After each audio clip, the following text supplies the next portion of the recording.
Teman-teman sekalian, kalau seseorang di antara kita memiliki hubungan dengan orang lain, sosok manusia punya hubungan dengan manusia yang lain, dan manusia ini kebetulan yang menjadi teman dekatnya atau yang dia jalin hubungan dengannya adalah orang yang memiliki kedudukan, jabatan, punya kekayaan, kesempurnaan fisik, orangnya cerdas, baik, apalah segala macam sifat yang kira-kira kita banggakan dari seorang teman ada padanya. Setiap kali kita ada masalah, dia selalu hadir dalam kehidupan. Setiap kali kita sedang melakukan satu perbuatan baik, dukungannya harus selalu atau selalu berada bersama kita. Kira-kira bagaimana kita merasakan ketentraman jiwa pada orang ini? Saya yakin kita sepakat bahwasanya kita akan sangat tentram dengan orang ini. Rasanya kalau tidak ngobrol sehari saja sama dia rugi. Nyaman rasanya kalau mendengar suaranya, karena setiap hari kalau kita telepon selalu dengan sambutan meriah, selalu dengan motivasi positif. Apapun yang kita ingin keluhkan selalu dijadikan sebagai amanah, tidak pernah dibongkar kepada orang lain. Apa saja yang kita butuhkan selalu orang ini hadir, dan ini biasa kita namakan dengan sahabat setia. Saya yakin kita sepakat teman-teman sekalian, kita sangat senang dengan orang ini.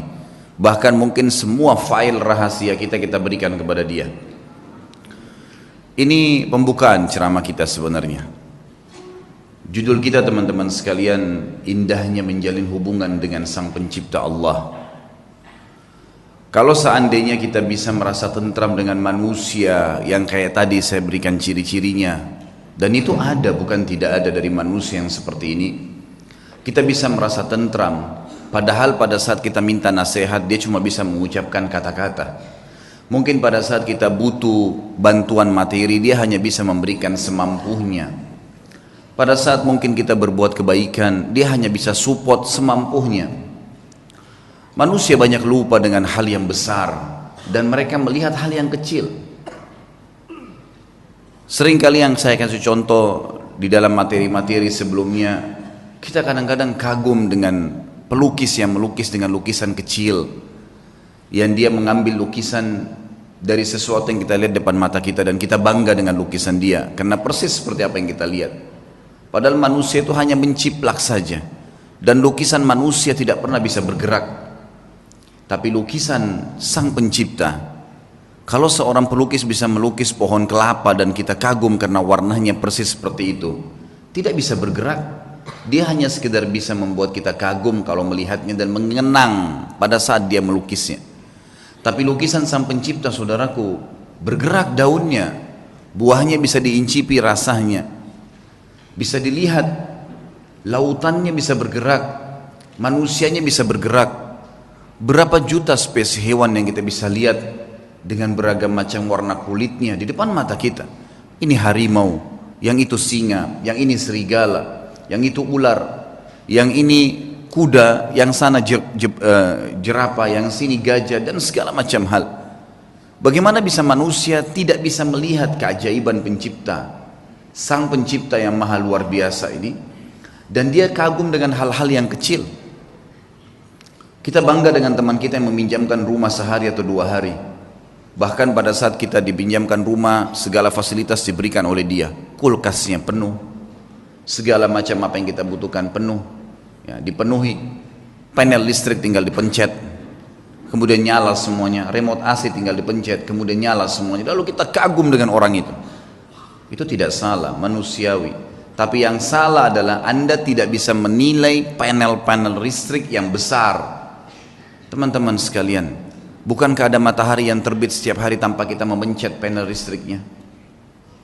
Bagaimana besarnya kita bangga dengan panel listrik yang kecil, dan kita lupakan listrik yang luar biasa, yang tampaknya tidak ada makhluk yang bisa hidup. Bagaimana kita lupa dengan hal yang besar seperti itu?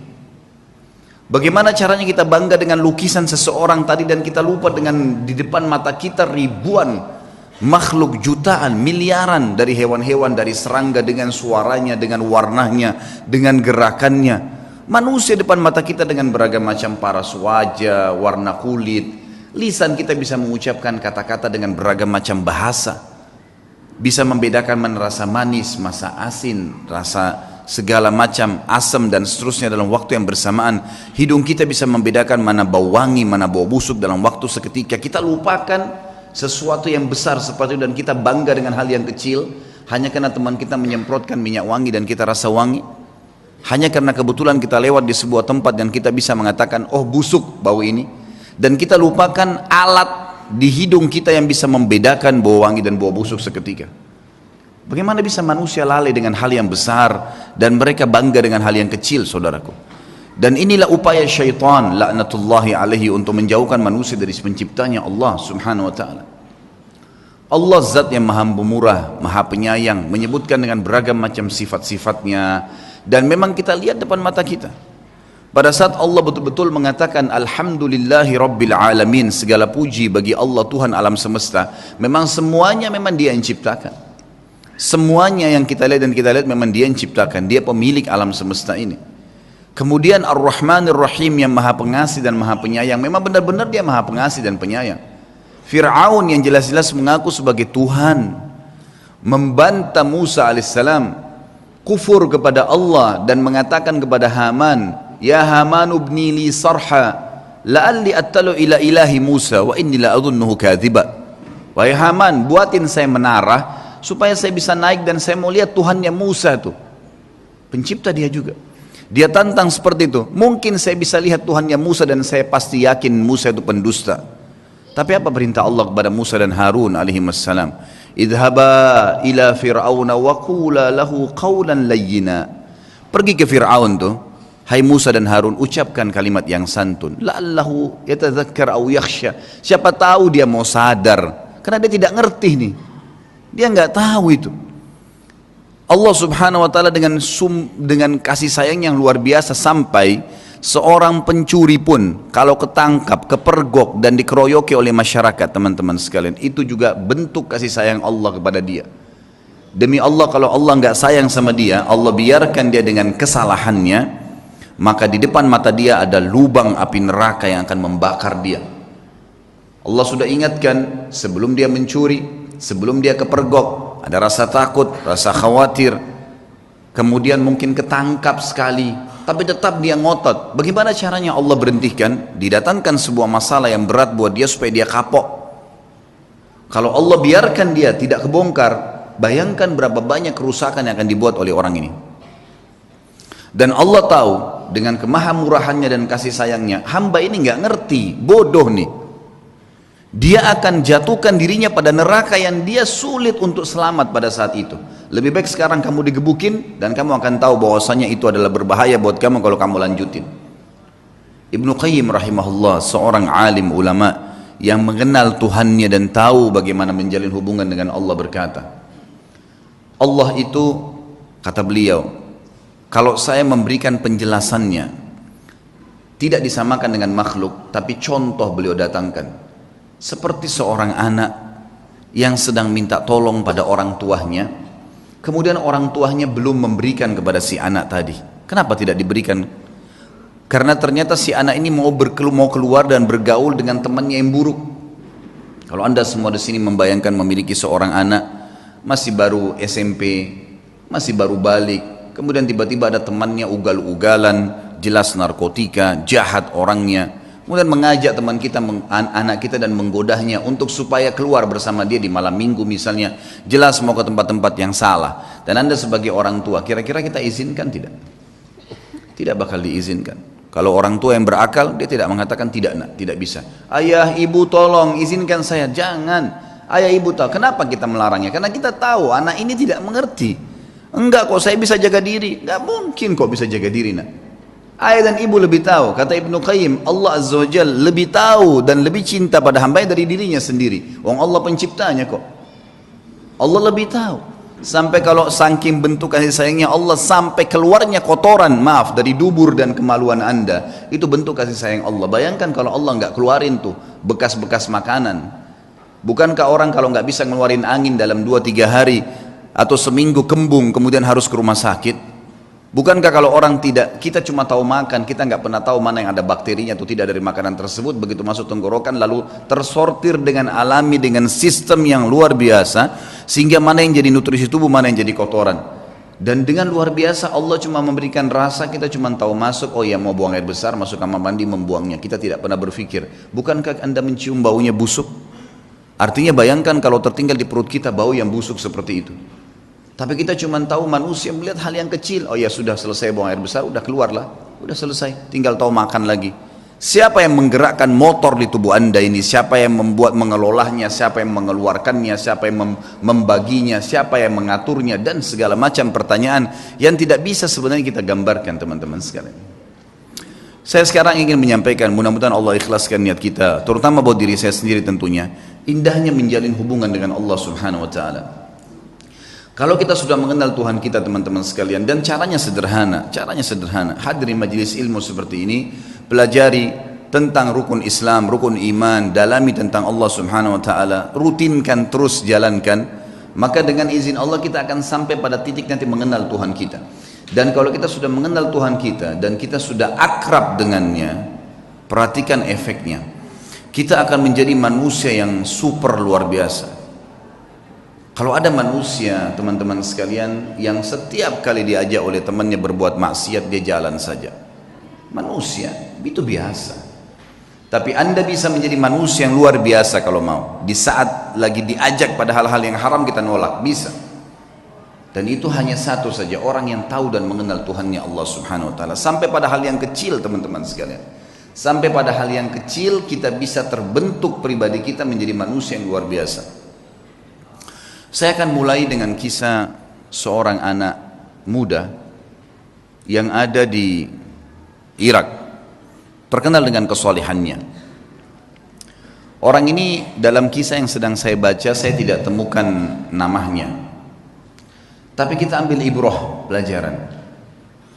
Orang ini saking kekuatan hubungannya dengan Allah luar biasa, kalau azan langsung ke masjid on time, tidak pernah ketinggalan saf pertama. Dari pakaiannya sudah penampilannya sangat dekat dengan Allah. Kalau ngomongnya selalu cuma ayat Al-Quran, nasihat, hadis Nabi SAW. Hidupnya sehari-hari begitu. Kalau bekerja mencari yang halal, pokoknya sudah di jalan Allah Subhanahu wa taala. Orang ini memiliki kelebihan fisik, sangat gagah. Di Baghdad terkenal pada saat itu dia adalah anak yang paling gagah. Umurnya juga masih sekitar 19 tahun pada saat itu kisah ini terjadi. Sampai menjadi buah bibir di kalangan seluruh wanita di Baghdad pada saat itu. Berharap wanita bisa ngobrol saja sama dia karena luar biasa tampannya, orangnya santun, sampai dikejar-kejar. Yang terjadi, saudaraku, ada satu wanita kaya, seorang istri pejabat pada saat itu, terkenal dengan kecantikannya, kekayaannya. Semua laki-laki juga mengejar dia karena kelebihan fisik yang dia miliki. Dia berkata kepada orang di sekitarnya, saya akan menaklukkan laki-laki itu dan pasti dia akan berzina dengan saya. Yang terjadi, saudaraku, dibuatlah sebuah tipu daya syaitan di depan rumah orang ini, perempuan ini. Kebetulan waktu suaminya lagi pergi bertugas keluar kota, dan zaman dulu orang kalau tugas berbulan-bulan dan Allahu a'lam bisa kembali atau tidak, karena memang mereka pada zaman itu tidak ada komunikasi, tidak ada transportasi kayak kita sekarang, tidak ada alat komunikasi menurut saya yang bagus seperti sekarang, dan tidak ada transportasi. Yang jelas dia lagi di rumahnya, dia berhias dengan semaksimal mungkin kecantikan yang dia miliki, dengan semerbak minyak wangi yang luar biasa. Kemudian dia bilang sama dayang-dayangnya, kalau anak muda itu lewat di depan rumah, bilang kalau di dalam rumah ada orang yang sedang sakit dan tidak ada laki-laki yang bisa bantu, tolong bawa ke tabib. Dijebaklah anak muda ini. Begitu dia lewat, tiba-tiba dayang-dayangnya keluar 3-4 orang dengan teriak-teriak, tolong bantu, tuan kami sedang sakit. Sampai akhirnya tidak ada laki-laki dan tolong bantulah. Akhirnya si laki-laki ini masuk ke dalam rumah tersebut. Waktu dia masuk dalam rumah tersebut, saudaraku seiman, maka yang terjadi adalah, yang terjadi pada saat itu, ditutup pintu. Kemudian si perempuan yang tadi licik ini berkata, kalau kau tidak mau berzina dengan saya akan teriak bahwasanya kau sengaja datang untuk mengganggu saya di rumah saya. Dijebak. Waktu itu rumah semua berdekatan, sedikit teriakan sudah kedengar. Serba salah, apa yang harus dia lakukan? Terjebak di sebuah ruangan rumah dengan wanita yang sempurna, terjebak di sebuah ruangan wanita di depan matanya dengan kesempurnaan, cantik, kaya, punya jabatan, tinggal minta dia berzina saja. Hanya itu. Dia bisa menikmatin, dia bisa mendapatkan harta dan seterusnya. Tapi saudaraku, orang yang sudah mengenal Tuhannya Allah berbeda. Dia sudah tahu siapa dia sudah tahu siapa yang akan dia hadapin dari makhluk juga ini. Dia sudah tahu bagaimana hukum Tuhannya. Dia sudah tahu janji-janji Allah nanti kalau dia meninggalkan yang haram, nantinya di surga akan dibalas apa. Dia sudah pelajari semuanya. Maka dia pun berdoa kepada Allah mengatakan, ya Allah, engkau tahu bagaimana aku menjaga hubunganku denganmu dengan baik. Dan dari dulu aku sudah selalu digoda untuk melakukan hubungan dengan lawan jenis dan aku selalu menahannya. Kenapa sekarang aku tiba-tiba masuk dalam sebuah jebakan syaitan yang seperti ini? Selamatkanlah ya Allah. Tiba-tiba dia rasa mules, perutnya nggak enak. Kemudian dia bilang, saya mules, saya butuh kamar kecil. Kata perempuan tersebut, kamar kecil di depan mata saya ini, buka, silakan masuk. Tapi tetap setelah kau keluar, kau akan zina dengan saya. Kalau enggak, saya akan teriak. Dia masuk, kemudian dia buang air besar dalam kisah ini, maaf, kisahnya memang begitu. Buang air besar, setelah buang air besar muncul ide di pikiran dia. Tiba-tiba Allah berikan petunjuk, dia mengambil kotorannya sendiri, dia tempel di bajunya. Pada saat dia keluar dari ruangan tadi, si perempuan kaya ini yang terkenal dengan kebersihannya, kecantikannya segala, kaget melihat. Tadinya bajunya rapi orang ini, tiba-tiba penuh dengan kotoran dia sendiri. Lalu dia mengatakan, kenapa kau begini? Dia bilang, saya begini orangnya. Inilah yang sedang terjadi sekarang. Maka kalau kau memang mau berzina, saya orangnya sudah seperti ini kotoran di badan saya. Akhirnya perempuan tersebut mengatakan, keluarkan laki-laki ini jorok dan kotor. Dikeluarkan dari perempuan tadi, dan dia begitu keluar di depan rumah perempuan tadi sujud syukur kepada Allah selamat dari zina.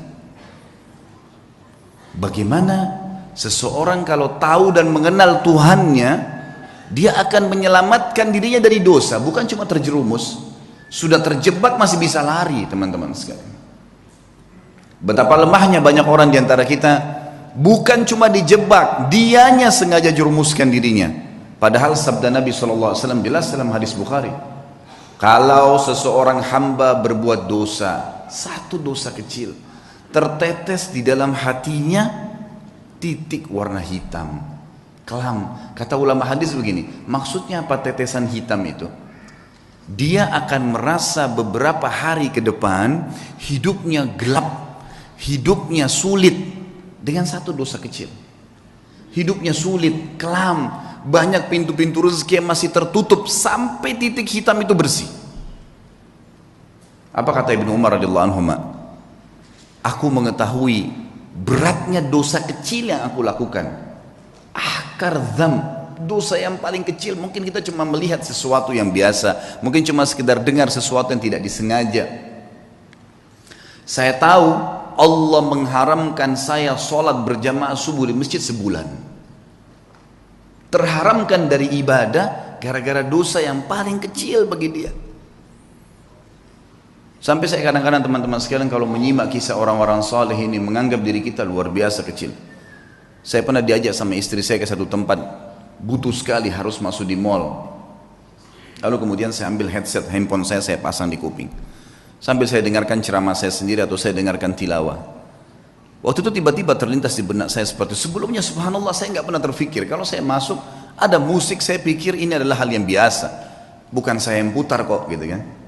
Tapi setelah saya simak kisah-kisah orang soleh ini dan saya pahami makna hadis tadi yang saya sebutkan, ternyata titik noda hitam di dalam hati dari dosa itu walaupun kecil sudah cukup mengharamkan kita dari nikmatnya ibadah yang luar biasa gitu kan. Sampai saya pasang headset tersebut, saya putar. Saya belum menasihatkan istri saya karena saya sendiri juga masih saya sendiri masih butuh itu. Sambil jalan, kemudian setelah saya belanja, kami keluar dari mall, lalu dia tanya, kenapa tadi pakai headset? Saya bilang, bukan tadi kamu dengar musik di sana sini? Dia bilang iya, tapi kan bukan kita yang putar. Saya bilang iya. Ingat, dosa itu seperti segelas racun. Kamu tahu atau tidak tahu itu racun, tetap akan berefek. Saya tidak mau nodai iman saya. Betul-betul memang saya rasakan sendiri selama ini, subhanallah, kalau saya jalan ke mall dan dengar musik pun, begitu pulang berbeda ibadahnya. Ada gangguan di ibadah sholat malam, ada gangguan di bacaan Al-Quran, ada gangguan di ibadah-ibadah yang lain. Dan itu nyata memang, subhanallah. Makin kental kita jaga hubungan dengan Allah subhanahu wa ta'ala, makin jeli kita hati-hati dalam menjaga hubungan dengan Allah, maka makin kental hubungan dengan Allah subhanahu wa ta'ala, makin terasa tuh kenikmatan imannya. Makanya syaitan berusaha untuk mengelabui itu. Bagaimana caranya supaya bisa rusak itu. Coba kita simak sekarang kisah, banyak kisah-kisah orang saleh. Kalau kemarin ada beberapa sahabat yang kita angkat kisahnya dalam generasi emas Islam, kita coba korek sekarang kisah tabi'in. Mungkin ada di antara anda yang mengatakan itu kan Ustadz kemarin sahabat, lihat Nabi. Baik, kita lihat generasi tabi'in. Kita lihat generasi yang tidak jauh dari kita, tidak melihat juga Nabi Muhammad SAW. Saya akan angkat misalnya contoh teman-teman sekalian Muhammad bin Sirin rahimahullah. Muhammad bin Sirin ini salah satu ulama tabi'in yang terkenal dengan keimanannya dan beliau ahli takwil mimpi. Pedagang di pasar. Satu waktu beliau berdagang, kemudian ada dagangan, dia ragu nih, syubhat. Ini kayaknya salah nih. Ragu, cuman ragu bimbang. Harganya 40.000 dirham. Ini luar biasa jumlahnya. Ini bisa mungkin sampai puluhan juta, mungkin 60-70 juta. Ditinggalin sama dia, nggak jadi transaksi. Dia ragu, kalau sumbernya ini kayaknya haram nih. Tinggalin sama dia. Satu pasar heboh. Padahal cuma dia yang memang punya peluang untuk mendapatkan keuntungan itu. Nggak mau, ditinggalin sama dia. Tersebar berita Muhammad bin Sirin meninggalkan 40.000 dirham. Ini bukan hal yang ringan. Seorang pedagang tahu nih keuntungannya. Baiklah. Besok pagi kejadian, ada satu orang transaksi di tokohnya, berikan uang, gitu kan, kurang 2 dirham, kurang 2 dirham. Kata Ibnu Sirin, demi Allah, kau belum membayar 2 dirham itu. Kata orang itu, 2 dirham, demi Allah saya sudah bayar. Kata Ibnu Sirin, demi Allah kau belum bayar. Ribut nih, satu pasar sampai datang, lihat ribut dengan 2 dirham. Lalu kata teman-temannya, waktu itu akhirnya orang ini akhirnya membayar 2 dirham. Setelah itu Ibnu Sirin berikan barangnya, pergi. Orang-orang pasar tanya, wahai Ibnu Sirin, kemarin anda meninggalkan 40.000 dirham karena syubhat. Sekarang anda bersumpah atas sama Allah kena ngejar 2 dirham. Apa kata Ibnu Sirin, orang yang mengenal Tuhannya? Ini yang penting teman-teman sekalian. Dia mengatakan, demi Allah saya bersumpah karena saya tidak mau dia makan haram, karena saya tahu itu haram bagi dia. Dia tinggalkan 40.000 dirham yang bisa dia dapatkan. Kadang-kadang kita Allah hati aja deh, gitu kan. Gampang nanti baku atur kalau orang kita bilang. Biasa begitu. Tutup mata aja dulu, yang penting sekarang masuk dulu uangnya. Lupa. 1 rupiah sudah cukup membuat anda masuk rumah sakit sebulan teman-teman. Kalau haram. Hati-hati. Imam Nawawi rahimahullah. Imam Nawawi ini pernah mendengar berita tetangganya kambingnya hilang. Tetangga dia bilang sama dia, kambing saya hilang, nggak tahu siapa yang ambil. Saya udah cari di tempat-tempat yang biasa saya gembalain, nggak ada. Berarti dicuri nih. Imam Nawawi tidak beli kambing 1 bulan, nggak beli kambing. Semua kambing di pasar yang sudah mentah, yang sudah terpotong atau yang masih hidup dia tidak mau beli. Sampai dia pastikan kambing tetangganya sudah ada beritanya mati atau memang dia temukan kembali. Sebulan dia nggak mau beli. Takut nanti kalau yang dia beli itu kambing temannya yang hilang. Saking hati-hatinya menjaga hubungan dengan Allah. Bayangin nih. Bagaimana dengan keadaan kita teman-teman? Semua dianggap remeh nih. Dari makanan, dari minuman, dari pakaian, yang penting pakai saja, yang penting makan saja. Subhanallah. Semua ada tanggung jawab nih. Harus hati-hati menjaga hubungan dengan Allah subhanahu wa ta'ala. Ibnu Sirin ini pernah menasehatin seseorang dengan nasihat yang sangat santun. Orang ini kebetulan mencaci maki Hajjaj bin Yusuf. Kalau teman-teman belum kenal Hajjaj bin Yusuf, orang ini luar biasa jahatnya. Hajjaj bin Yusuf ini terkenal dengan kejahatan, gitu kan. Artinya orang ini suka menyiksa orang, suka mukul orang, gitulah ceritanya, gitu kan. Yang jelas ringkas cerita, Hajjaj bin Yusuf ini dicaci maki oleh seseorang di sebelah Muhammad bin Sirin. Ini orang gini, ini caci maki macam-macam. Kata dia, nasihatnya sangat luar biasa. Sah ya ibna akhi, Hati-hati dengan ucapanmu wahai saudaraku. Fa innal Hajjaj aqbala ila rabbih. Ketahuilah Hajjaj ini yang sedang kau bicarakan sedang menuju kepada Tuhannya. Ini sedang menuju kematian ini. Tidak usah khawatir, sejahat apapun dia, sehebat apapun dia, pasti mati. Dia sedang menuju ke Tuhannya. Wa innaka innama taqdimu 'ala Allahi yaumal qiyamah, dan kau juga sedang menuju kepada Tuhanmu dan kau akan bertemu dengannya pada hari kiamat nanti. Satajid anna ahkaradz dzam min dzunubika asyarru min ala nafsika min a'dhami fa'alahu Hajjaj. Dan pada hari itu, di hari kiamat, kau akan temukan dosamu yang paling kecil, kau akan lebih khawatir dan lebih takut daripada dosa terbesarnya Hajjaj yang pernah dia lakukan. Dia akan dihukum sama Allah. Tapi nanti hari kiamat kau akan temukan dosamu yang paling kecil adalah sesuatu yang lebih kau takuti daripada dosa terbesarnya Hajjaj. Falikulli imri'in sya'nun yughnih. Ketahuilah, semua orang akan sibuk dengan perkaranya sendiri. Ya. Wa'lam anna Allah azza wa jalla sayakhtassu minal Hajjaj mimman zalamahum. Dan pasti ketahuilah dan yakini Allah akan membalas Hajjaj, ya, orang yang sedang kau bicarakan itu, dari orang-orang yang dia zalimi, tidak tertinggal sedikit pun. Wa yakhtassu lil Hajjaji mimman yadhlimuna. Tapi ingat, Allah juga akan menolong Hajjaj dari orang-orang yang menzalimi dia. Fala tashghilanna nafsaka ba'dal yaumi bisabbi ahad. Oleh karena itu, mulai hari ini berhenti mencaci orang lain. Nasihat yang luar biasa. Karena orang kenal Tuhannya. Orang buruk pun jangan ceritain, tidak usah urus urusannya orang. Sudahlah, gitu kan. Tugas kita kalau kita lihat aib pada diri orang, alhamdulillah nggak ada pada saya. Ya Allah berikan dia hidayah. Cukup sebatas itu saja. Jangan lebih. Kenapa dia begini? Kenapa dia begitu? Kenapa dia begini? Untuk apa kamu campurin itu? Apa gunanya buat kamu? Ingat, dia akan berhubungan sama kita di hadapan Allah dengan keadilannya Allah. Kezaliman yang dia lakukan sama kita, kita akan ambil. Tapi kezaliman kita pada dia juga dia akan ambil. Gak ada yang tersembunyi hari kiamat. Kisah yang lain, Muhammad bin Sirin, masih Muhammad bin Sirin, saya akan sebutkan beberapa figur. Muhammad bin Sirin ada 3 kisah yang saya angkat. Tadi kisah kedua, kisah ketiga teman-teman sekalian. Muhammad bin Sirin ini pernah membeli madu. Madu ini kebetulan dibeli 1 gentong besar. Kalau gentong di zaman dulu itu mungkin ya bisa menampung sekitar 200 kilo madu sampai 250 kilo madu. Waktu dia beli, dia taruh di gentong, rupanya malam hari atau dia tidur, dia lupa tutup gentong itu. Masuk tikus. Tikus ini masuk ke madu. Masuk, dan ini madu diambil karena jumlahnya banyak, jatuh tempo. Muhammad bin Sirin rahimahullah lupa tutup, masuk tikus, tikusnya waktu dia bangun pagi, dilihat mati di madu itu, nggak bisa keluar, melengket, mati. Muhammad bin Sirin rahimahullah mengambil madu itu semuanya dibuang. Dibuang, sengaja cari sungai, dibuang. Dia bukan buang biasa, dibuang di sungai supaya mengalir gitu.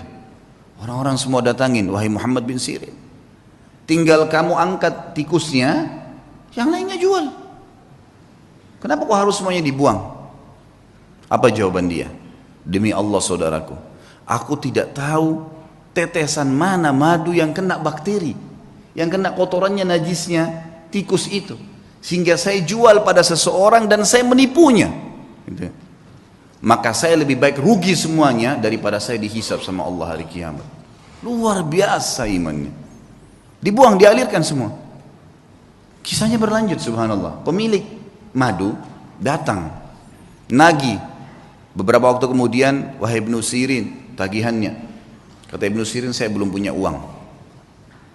Kata dia, baiklah, bagaimana jalan keluarnya? Ibnu Sirin bilang, kasih saya waktu, beberapa waktu saya akan bayar. Baiklah, dikasih waktu. Berjalan waktu, sama Ibnu Sirin dengan hikmah Allah belum punya duit.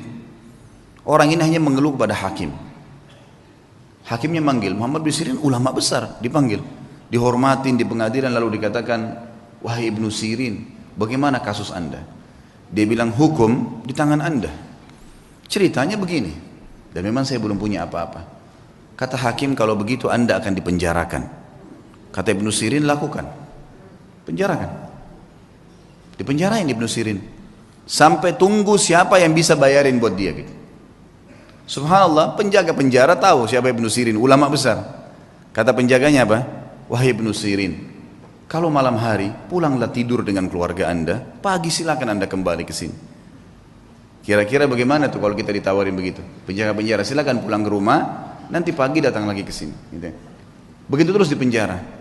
Kata Ibnu Sirin, demi Allah, sambil pegang kerangkengan penjaranya, demi Allah ya saudaraku, saya tidak akan tolong kamu masuk ke neraka. Saya akan tinggal di sini sampai utang saya terbayar. Gak mau keluar. Baca Al-Quran, sholat malam, sampai akhirnya orang-orang satu Baghdad datang membayarkan dia. Didengar ceritanya dibayarin, ya.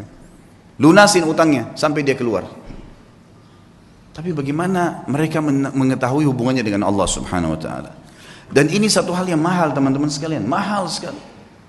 Ini hanya bisa didapatkan bagi jiwa-jiwa yang suci, yang bersih, yang mau memang berhubungan dengan Tuhannya. Dan Allah Azza wa Jalla ini zat yang kalau memberi selalu dalam Al-Quran bahasanya apa? Bighairi hisab.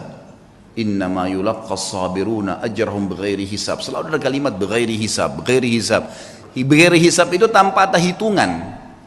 Kita kalau minta sama Allah satu, Allah nggak kasih satu, 10, 100, 100 ribu.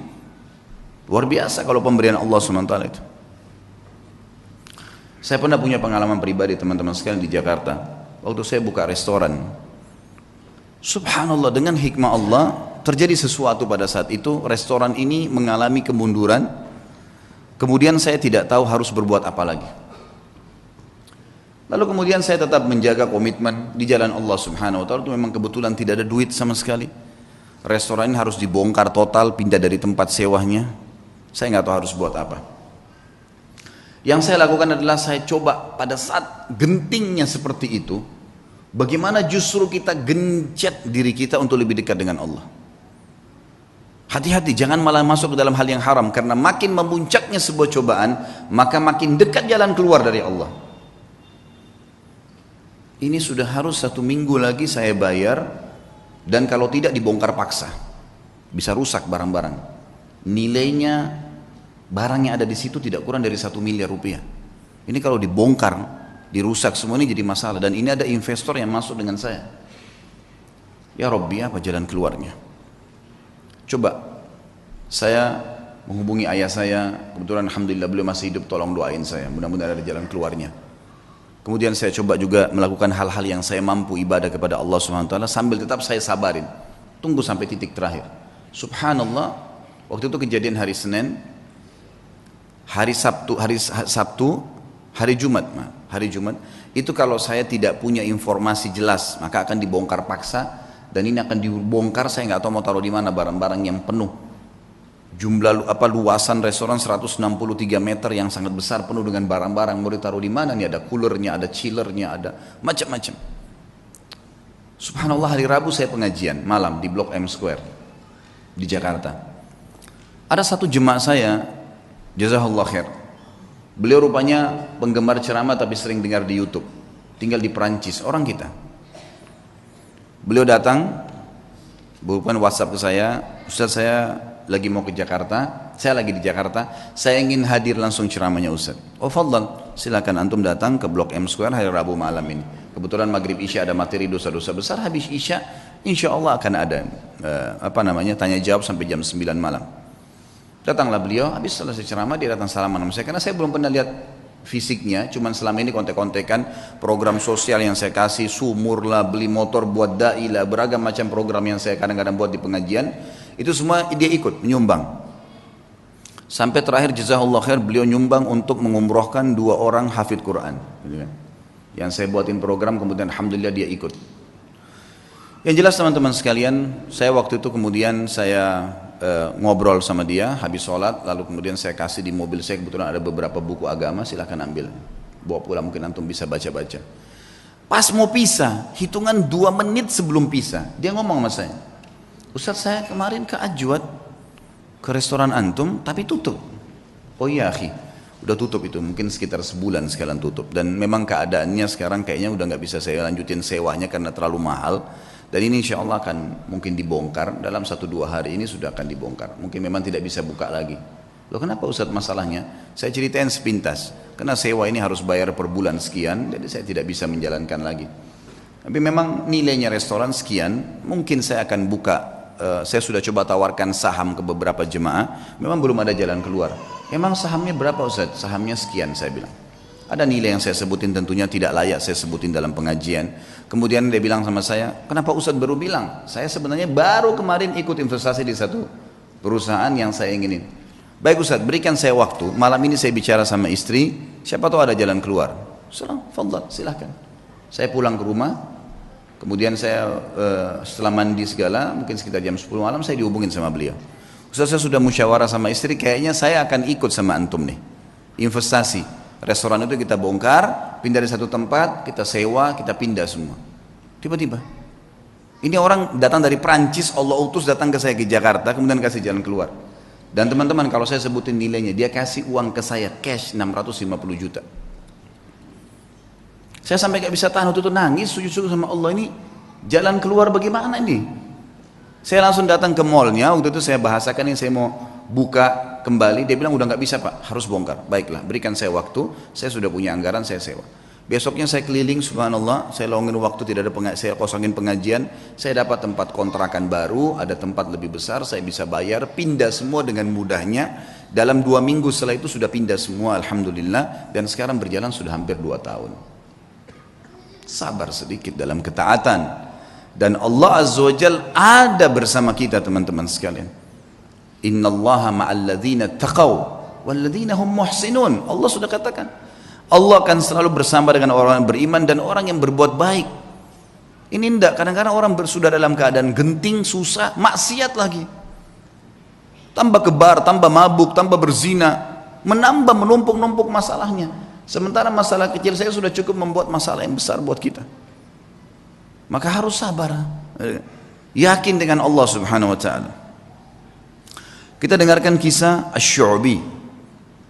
Syu'bi terkenal seorang ulama tabi'in, nama lainnya Amir bin Syurahbil rahimahullah. Beliau pernah menjadi penasehat khalifah.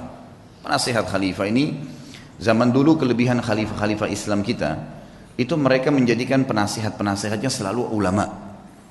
Sehingga memang terkontrol terus, terawasi. Ini boleh nggak? Nggak boleh. Ini boleh nggak? Boleh. Kita lihat kalau kisah sukses pemimpin kita selalu di sebelahnya ada alim ulama. Kalau yang jauh dari ulama pasti udah kacau semua tuh, gitu kan. Maaf saya tidak singgung siapapun tentunya, tapi saya membahasakan ini umumnya, histori. Kalau kita lihat coba baca deh, suksesnya pemimpin-pemimpin khalifah-khalifah kita, gitu kan. Itu semua di sebelahnya memang ada penasihat para ulama. Waktu Abu Bakar menjadi khalifah, penasihatnya Umar bin Khattab. Waktu Umar bin Khattab jadi khalifah, Ali bin Abi Thalib dan Uthman menjadi penasihatnya. Waktu Uthman bin Affan, Abdurrahman yang menjadi penasihatnya Ali bin Abi Thalib dan dan Sa'ad bin Abi Waqqas. Terus begitu, mereka saling minta orang-orang di sebelahnya jadi penasihat. Subhanallah, khalifah ini sangat terkenal dengan kesolehannya. Abdul Malik bin Marwan namanya. Saleh dia jadikan penasihatnya Syu'bi. Syu'bi seorang ulama yang terkenal, ulama hadits, ulama fikih dan seterusnya. Pernah satu waktu khalifah ini menahan sebagian orang, tapi belum jelas orang ini salah atau enggak. Penjarain dulu deh, gitu kan. Dipenjarain dulu untuk memastikan orang ini salah atau tidak. Gitu. Maka beliau di sebelah khalifah tidak tinggal diam, langsung menasihatin mengatakan, ya Amiral Mukminin, wahai pemimpin orang-orang yang beriman, in kunta habastahum bil batil, kalau anda menahan mereka dengan batil, enggak benar nih, fal haqqu yukhrijuhum, pasti kebenaran akan mengeluarkan mereka. Wa in kunta habastahum bil haqq fal af'u yas'auhum, kalaupun anda menahan mereka karena mereka salah, maka Allah lebih memuji sifat memaafkan. Nasihat yang luar biasa. Maka Abdul Malik pun rahimahullah langsung memaafkan orang-orang tersebut, menyelesaikan hak-haknya orang yang diambil, ya. Betul-betul kebutuhan pada saat itu bukan hal mencuri, bukan hal yang apa ya, hal-hal yang masih bisa ditoleransi, karena memang ada perseruan yang akhirnya masih bisa ditoleransi. Akhirnya dimaafkan oleh Abdul Malik, tapi posisi di sini Syu'bi menasihatinya. Pernah satu waktu Syu'bi ini diutus oleh Abdul Malik bin Marwan menuju ke Kaisar Romawi. Kisah yang kedua tentunya. Pada saat dia pergi ke Kaisar Romawi, teman-teman sekalian, pas tiba di sana, Kaisar Romawi heran dengan kecerdasan Syu'bi. Dengan 2 hari di sana Romawi, dia sudah bisa tahu berapa jumlah kamar, bangunan ini dari apa komposisinya, tamannya seluas apa. Banyak hal yang aneh-aneh yang ditahu oleh Syu'bi dalam 2 hari di istananya gitu. Lalu dia kagum dengan kecerdasannya. Maka dia ingin buat kekacauan nih, dia kirim surat.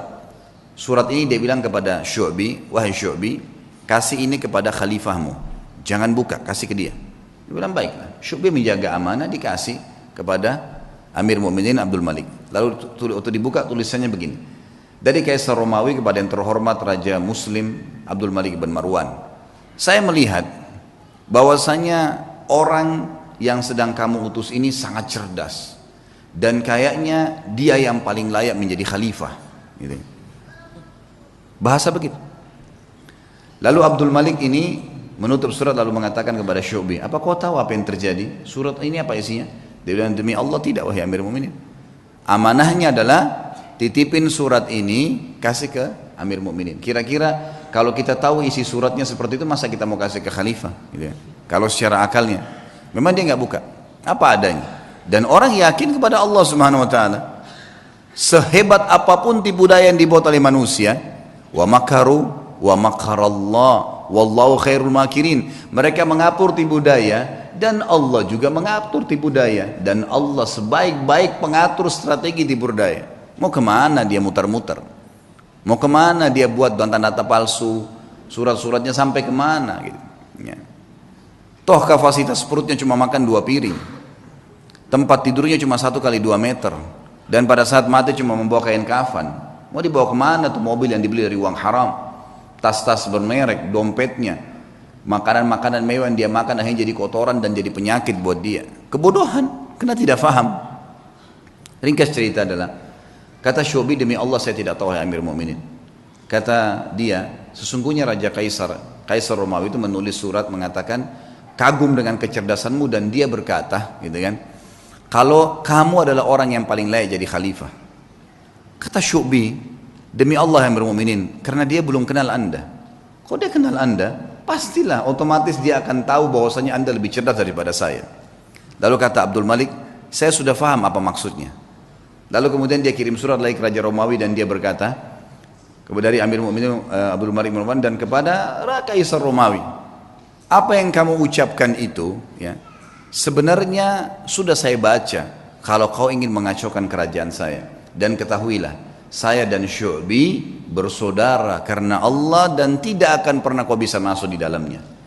Lalu pengantar surat ini rupanya waktu dia ngantar surat, dia sempat di sebelahnya Kaisar Romawi, dia dengar.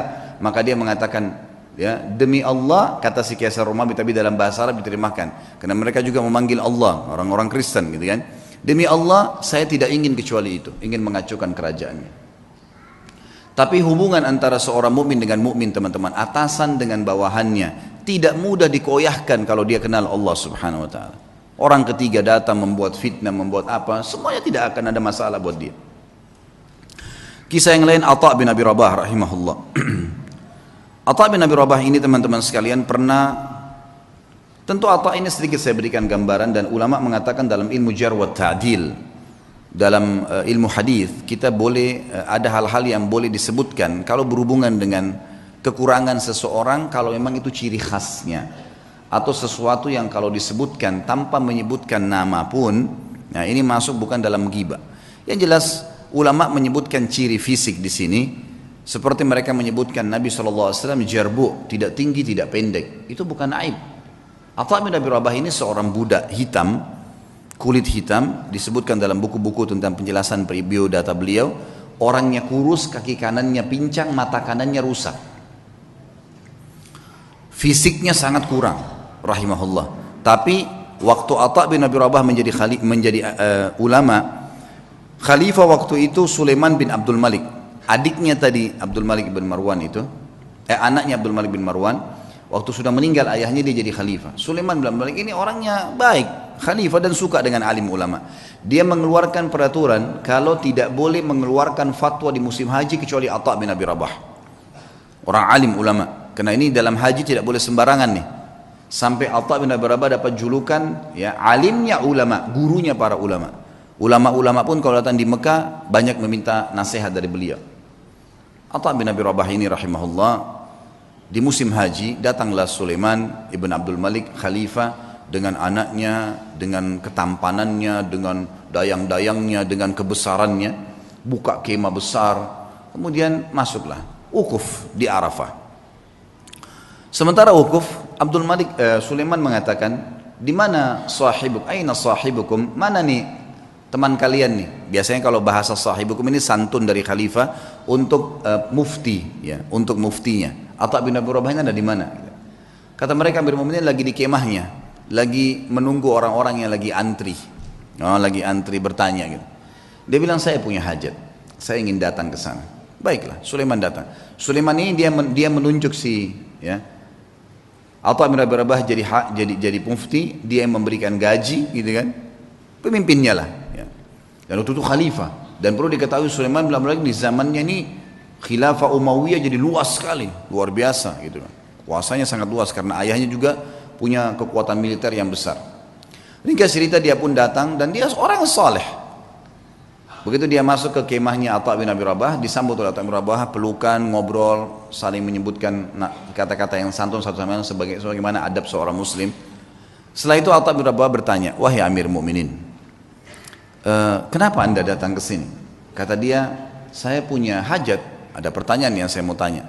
Kata Atha bin Abi Rabah, ini orang tadi saya bilang ya, kekurangan fisiknya ada, dia pegawainya yang datang ke dia ini, kalau mungkin maaf teman-teman di gubernuran sini, presiden langsung yang datang, bukan cuma gubernur, langsung datang, langsung ke ruangan dia karena ada hajat yang dia mau sampaikan misal, gitu kan. Datanglah teman-teman sekalian, lalu dia mengatakan, atau mengatakan hajat Anda pribadi, pertanyaan pribadi, atau hajat umat Islam?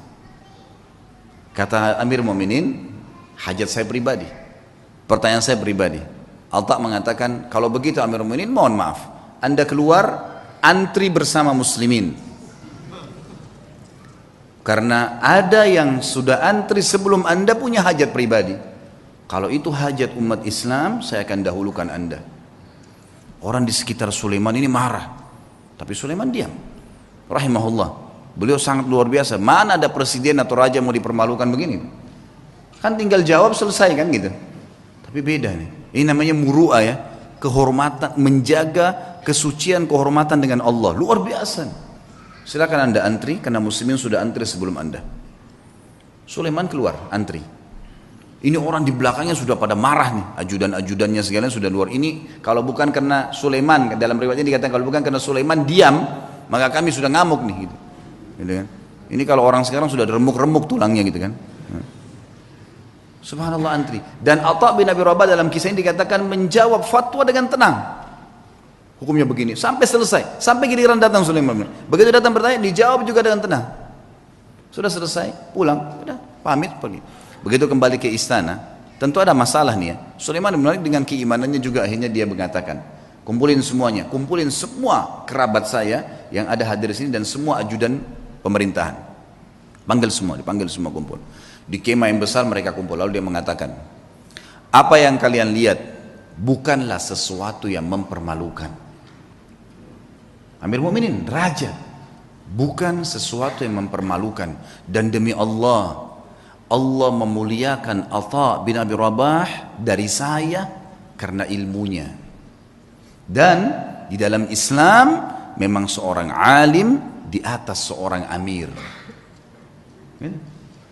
Dan memang saya punya hajat pribadi, maka jangan pernah ada yang merasa marah dengan Atha bin Abi Rabah, karena saya sendiri tidak marah dengan dia. Dan wahai anak-anakku dan para ajudanku, belajarlah agama karena ilmu agama akan mengalahkan singasana para khalifah. Tapi bagaimana teman-teman? Khalifah bisa begitu, Atha bin Abi Rabah alim bisa begitu. Dan semua dengan lapang dada bisa menjaga. Kenapa? Karena mereka yakin ada raja yang sebenarnya, Allah Azza wa Jalla. Kita teman-teman cuma kebetulan saja beda formalitas, nih baju bedanya cuma sementara. Ini jabatannya oh si fulan, ini mobilnya bedanya begini. Itu cuma hiasan, kemasan. Sama dengan makanan, misal kalau di Makassar ada coto yang ditaruh di mangkuk yang mahal, ada yang ditaruh di piring yang biasa, tapi sama saja coto, gitu kan? Kan gitu. Mudah-mudahan bahasa ini bisa difahamin, gitu kan? Karena kalau makanan langsung paham biasanya. Satu waktu, kisah yang lain, Atha bin Abi Rabah mendatangi, jadi Sulaiman meninggal dunia. Khalifah tadi meninggal dunia, sudah lewat waktunya dia meninggal dunia. Datang adiknya bernama Hisham. Hisham bin Abdul Malik, biasanya memang sudah tradisi, mungkin teman-teman di kantor pemerintahan sudah tahu. Biasanya kalau ada datang pejabat baru, maka dia akan ambil informasi dari pejabat sebelumnya tentang orang-orang relasi yang bisa dihubungin, kan gitu. Itu sudah biasa, turun-temurun memang dari dulu gitu. Tapi mudah-mudahan relasinya ini orang-orang yang tepat. Yang jelas Hisham bin Abdul Malik sudah tahu kakaknya ini Sulaiman terkenal dengan kesolehannya, dengan kealimannya, dia telah menunjuk ya Atha menjadi mufti. Maka dia tidak mau ganggu tuh, dibiarin Atha jadi mufti, lanjutin fatwanya. Satu waktu Atha bin Abi Rabah datang ke istananya. Atha bin Abi Rabah ini teman-teman sekalian naik keledai, keledainya tua. Dan untuk naik ke keledai itu kan biasanya ada pijakan untuk injak ya, itu dari kayu biasa. Bajunya biasa, imamahnya juga sudah tua, besar gitu.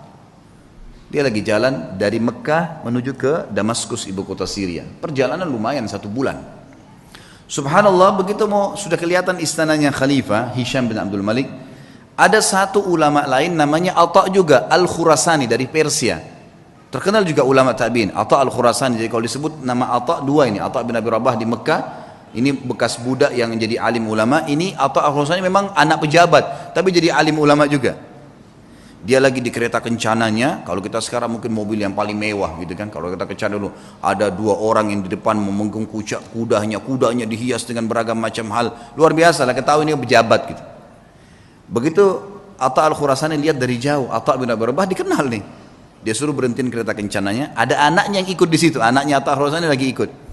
Lalu Atha Al-Khurasani turun, mendekati keledai itu.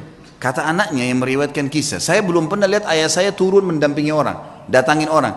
Biasanya dia yang didatangin, ini enggak, dia turun dia datangin. Siapa orang ini? Sudah imamanya tua, bajunya tua, keledainya lagi pakai kayu, gitu kan. Kata anaknya nih, dia bilang, saya tidak pernah lihat ada orang semiskin itu. Dalam kisah itu gitu. Lalu ayah saya pun datang memeluk salaman seperti sahabat lamanya. Lalu mereka ngobrol, saya tidak tahu apa yang diobrolin. Lalu kemudian ayah saya kembali ke kereta kencana lalu mengatakan kepada saya, wahai anakku, saya akan masuk bersamanya ke Amir Mukminin. Kata anaknya, ayah, siapa orang ini? Saya belum pernah lihat orang semiskin ini gitu. Kata dia, hati-hati dengan lisanmu. Ini adalah Atha bin Abi Rabah. Kata anaknya, Atha bin Abi Rabah, alim ulama. Kata ayahnya, iya. Makanya hati-hati, jangan ngomong sembarang. Walaupun bukan Atha bin Abi Rabah, kau tidak pantas mengucapkan kalimat itu. Anaknya mengatakan, saya pun beristighfar kepada Allah. Lalu saya melihat ayah saya jalan kaki bersama dengan Atha bin Abi Rabah. Masuk. Ini cerita, masuklah mereka ke istana lalu mereka keluar. Kata anaknya, ayah, kata anak Atha Al-Khurasani, anaknya bilang, ayah, ceritain apa yang tadi terjadi di dalam. Kata Atha Al-Khurasani, demi Allah, kalau bukan Atha bin Abi Rabah, saya tidak diizinkan masuk. Atha bin Abi Rabah jalan pincang, kakinya hitam, tubuhnya hitam, bajunya biasa, matanya satu rusak. Jalan. Dia bilang, begitu kami masuk, ini Atha Al-Khurasani dengan baju jubahnya yang mewah dan seterusnya. Jalan. Dia bilang, begitu demi Allah kami masuk pintu gerbang istana, Hisham bin Abdul Malik berdiri dari singgasananya. Raja berdiri, kemudian mendekati Atha bin Abi Rabah, dan orang-orang tidak tahu nih Atha bin Abi Rabah siapa. Pejabat-pejabat ini banyak yang tidak tahu karena cuma dengar namanya. Lalu julukannya Atha bin Abi Rabah ini adalah Abu Muhammad, anaknya Muhammad. Hisham mengatakan, hahuna Aba Muhammad, kesini ayahnya Muhammad. Atha bin Abi Rabah setiap mau mampir ke sebuah kursi dia bilang, la hahuna Aba Muhammad, dirangkul terus tangannya. Kata Atha Al-Khurasani, begitu sudah dekat dengan singgasananya, lalu kemudian saya dipersilakan duduk. Atha Al-Khurasani dipersilakan duduk. Lalu Atha bin Abi Rabah demi Allah didudukkan di sebelah singgasana khalifah, sebelahnya pas. Dan belum pernah singgasana khalifah diduduki oleh orang lain termasuk anaknya khalifah. Enggak boleh duduki singgasana itu. Hisham mengajak Atha bin Abi Rabah yang luar biasa begitu kehidupannya tadi, kondisinya duduk di sebelahnya. Lalu kata Hisham, ya Aba Muhammad, ada hajat apa? Kata dia, ada hajat saya. Hajat yang pertama dia bilang, penduduk Mekah dan Madinah wahai Amir Mu'minin, tetangganya Allah dan tetangganya Rasulullah SAW. Karena di Mekah ada Ka'bah, berarti orang yang tinggal di Mekah kan tetangganya Allah, bahasa santunnya begitu. Di Madinah ada rumah Nabi SAW, walaupun ada kuburannya beliau sekarang, sudah jadi kuburan, tapi kan rumahnya Nabi masih ada. Itu kan masuk dalam masjid. Tetangganya Rasulullah SAW terlambat ataya mereka. Ataya ini kayak pemberian yang diberikan oleh kerajaan, ya, dari khilafah diberikan kepada masyarakat semua, kaya atau miskin semua dapat. Dari hasil pendapatan negara nanti dikeluarkan untuk kebutuhan negara, kemudian sisanya dibagi rata. Itu haknya masyarakat. Penduduk Mekah dan Madinah tetangga dengan Rasulullah SAW terlambat ataya mereka. Maka saya mengingatkan anda kepada Allah agar memberikan kepada mereka. Baik. Kata Hisham, ya gulam, sekretaris datang, catat dan berikan sekarang juga. Ada lagi hai ayahnya Muhammad, ada lagi. Para mujahidin yang membela perbatasan kaum muslimin, mereka ribat setiap hari. Terlambat gaji-gaji mereka. Ada istri dan anak mereka mengeluh dengan saya. Maka berikan hak mereka. Ya gulam, catat, segera jalankan pesannya Aba Muhammad. Ada lagi hayanya Muhammad, terus aja Atha menyampaikan hajat muslimin. Gak ada hajat dia pribadi nih, hajat begini, hajat begitu. Ringkasnya adalah terakhir, sudah 5 hajat, 6 hajat disampaikan. Kata Amir Mu'minin, masih adakah hayanya Muhammad? Kata Atha Al-Khurasani, demi Allah Atha bin Abi Rabah berdiri dengan tegak di depan Amir Mu'minin, lalu mengatakan kalimat yang membuat istana itu kalau mau goncang bisa goncang.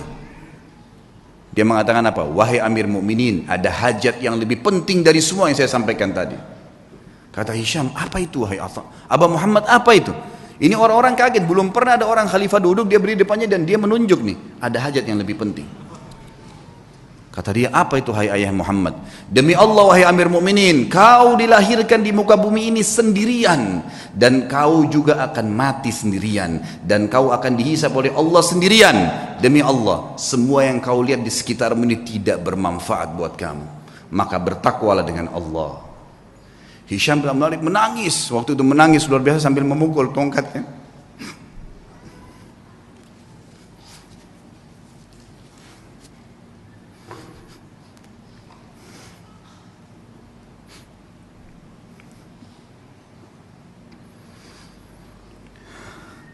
Nah, Hisham bin Malik akhirnya memukul tongkatnya sambil menangis, teman-teman sekalian. Lalu mengatakan jazakallahu khairan, semoga Allah balas anda dengan kebaikan, gitu.